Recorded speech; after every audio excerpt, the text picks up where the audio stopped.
बिहार में जो जमीनों का सर्वे हो रहा है उसमें सरकार ने अभी अभी कुछ बदलाव किए हैं। तो आपके पास भी आपके पूर्वजों की कोई जमीन है, उसमें कोई खतियान है या उस जमीन से संबंधित कोई रसीद आपके पास है और आपके पास कोई ऐसी जमीन है जिसको कि आपने खरीदा है तो उसकी आपके पास रजिस्ट्री है, ये सब डॉक्यूमेंट तो आपके पास होंगे ही। या ऐसी कोई जमीन है जिस पर आप कब्जा किए बैठे हैं, उस पे अवैध दखल आपका है, या कोई अन्य प्रकार की जमीन है जिस पर आपने कब्जा कर रखा है। तो इस प्रकार की जमीन अगर आपके पास है और आप चाहते हैं कि उस जमीन का सर्वे हो जाए, तो उसको सर्वे करवाने के लिए आपको क्या करना पड़ेगा, आपके पास क्या संसाधन रहेंगे, यानी कि क्या तरीका रहेगा जिससे आप अपनी जमीन का सर्वे करवा सके। अब आपके पास आपके पूर्वजों की कोई जमीन है और उसमें आपके पास पुराना खतियान है और आप अगर ऐसा सोच रहे हैं कि उसके द्वारा आप सर्वे करवा लेंगे, तो सरकार ने कुछ नियमों में बदलाव किया है। अब ऐसा संभव नहीं है। इसके बारे में सरकार ने स्पष्ट किया है कि पुराना खतियान के आधार पर अगर आप अपनी जमीन का सर्वे करवाने का सोच रहे हैं तो अब ऐसा नहीं हो पाएगा। अब ऐसी स्थिति हो जाती है कि पुराना खतियान तो आपके नाम से है लेकिन नया खतियान में किसी अन्य का नाम चढ़ा हुआ है, तो ऐसी स्थिति में इस बात को विवादित माना जाएगा और इसमें जो कोर्ट का फैसला है या कोर्ट में मैटर है तो कोर्ट का फैसला सर्वमान्य होगा। और अगर कोर्ट में मैटर नहीं है तो इसके लिए आपको कोर्ट जाना होगा। सरकार आपको एक मौका दे रही है कि आपका पुराना खतियान आपके नाम से है लेकिन नया खतियान आपके नाम से नहीं है, तो आप कोर्ट जाकर उस खतियान को अपने नाम से करवा सकते हैं। तो अब सवाल ये उठता है कि फिर सर्वे किन जमीनों का हो रहा है।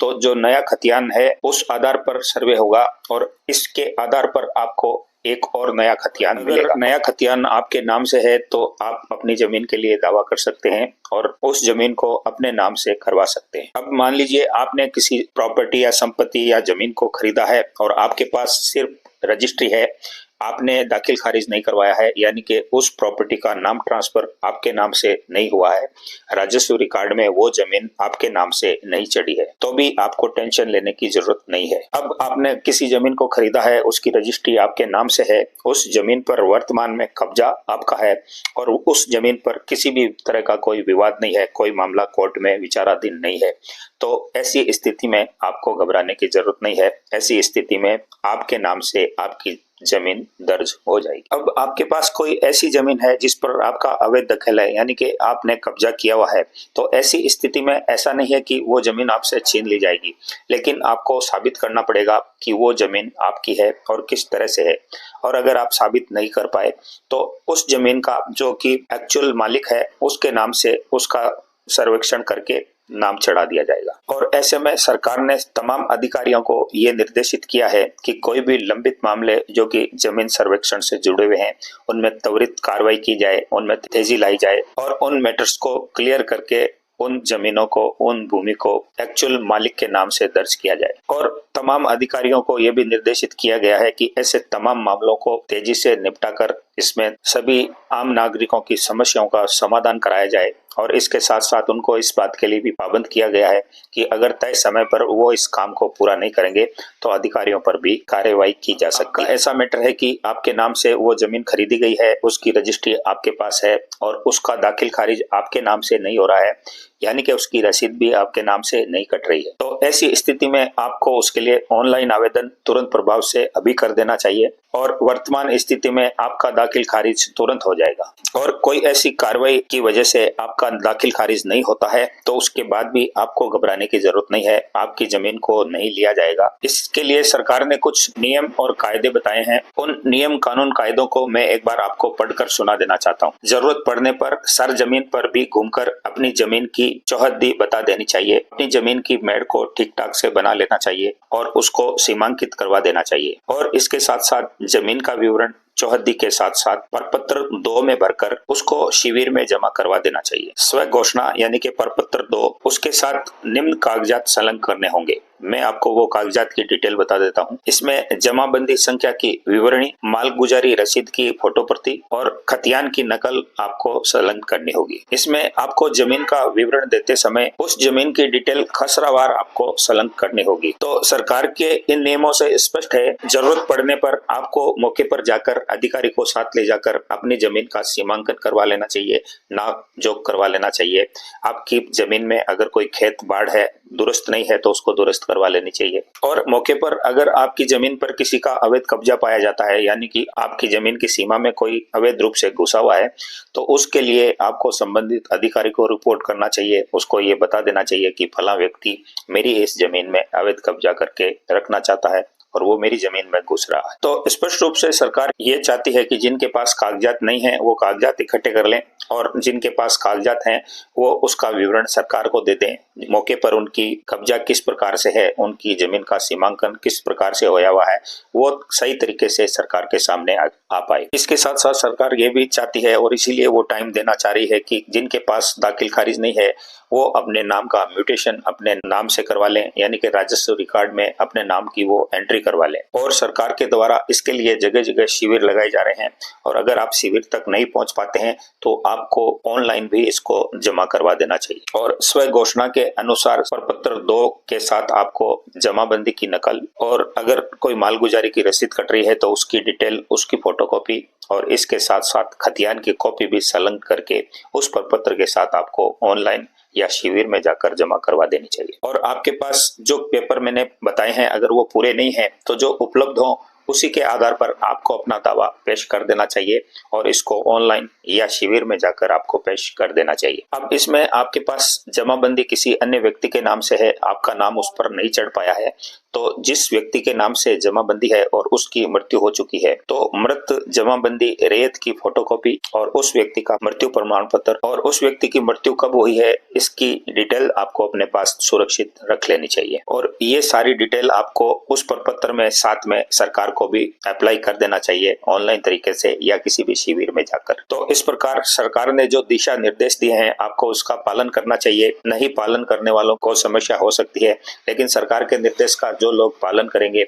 उनके बताए अनुसार काम करेंगे, उनके बताए अनुसार शिविर में जाकर तमाम डॉक्यूमेंट पेश करके आवेदन करेंगे या ऑनलाइन तरीके से आवेदन करेंगे, तो फिर उनको किसी भी तरह की समस्या का सामना नहीं करना पड़ेगा और किसी भी तरह की कोई भी दिक्कत नहीं आएगी। किसी मृत व्यक्ति की जमाबंदी पेश करके उसका मृत्यु प्रमाण पत्र पेश करने के बाद दावा करेंगे तो आपको उस वारिस होने का प्रमाण पत्र भी प्रस्तुत करना होगा कि आप उस व्यक्ति के वारिस किस प्रकार से हैं। तो इसके लिए आप किसी भी सक्षम न्यायालय का अगर कोई आदेश हो या आपके पास कोई वंशावली हो तो उसके द्वारा अपना हक और अधिकार साबित कर सकते हैं, और उस व्यक्ति के जो कि मृत है जिसके नाम से जमाबंदी है उसके वारिस किस प्रकार से हैं इस बात को साबित कर सकते हैं। तो मृत व्यक्ति की जमाबंदी और उस व्यक्ति यानी रेत की मृत्यु तिथि और उसकी मृत्यु का प्रमाण पत्र के साथ साथ आपको उस जमाबंदी की कॉपी और आपके किस तरह उसमें हित बनते हैं, अधिकार बनते हैं आपकी वंशावली से, उसको साबित करने के लिए उसकी एक कॉपी भी आपको उस प्रपत्र में साथ में संलग्न कर देनी चाहिए। और वंशावली से संबंधित आपका कोई किसी कोर्ट में कोई फैसला हो चुका है, कोई ऐसा कोर्ट का आदेश है, तो उस आदेश की कॉपी आपको उसके साथ संलग्न जरूर करनी चाहिए। और किसी भी वंशावली को या किसी भी हक दावे को साबित करने के लिए आपके पास कोर्ट का आदेश है तो वो सभी कागजातों पे भारी पड़ेगा। वो एक महत्वपूर्ण डॉक्यूमेंट है जिससे आप अपनी वंशावली को और अपने हक और हिस्से और दावे को साबित कर सकते हैं, और इसको सरकार के द्वारा वरीयता दी जाएगी और इसको एक महत्वपूर्ण डॉक्यूमेंट के रूप में मान्यता दी जाएगी। इस प्रकार आप अगर शिविर में जाते हैं तो वहां से प्रपत्र 7 को भरकर उसको अच्छे तरीके से तमाम डॉक्यूमेंट को संलग्न करने के बाद आपको उसको अच्छे तरीके से चेक कर लेना चाहिए। और आपने अगर कोई जानकारी गलत दे दी है, आपको बाद में लगता है कि उसको ठीक करने की जरूरत है, तो एक प्रपत्र 8 का परफॉर्मा भी आपको ले लेना चाहिए और उसमें आपने जो गलती की है उसको भरकर वहां पर आपके सामने ऐसी स्थिति भी आएगी कि जमीन आपकी है, कब्जा आपका है और आपके उस जमीन के लिए दावा किसी अन्य व्यक्ति ने कर दिया है। तो ऐसे में भी प्रपत्र 8 आपको भरकर देना होगा, अपनी आपत्ति पेश करनी होगी और ये बताना होगा कि उस जमीन के मालिक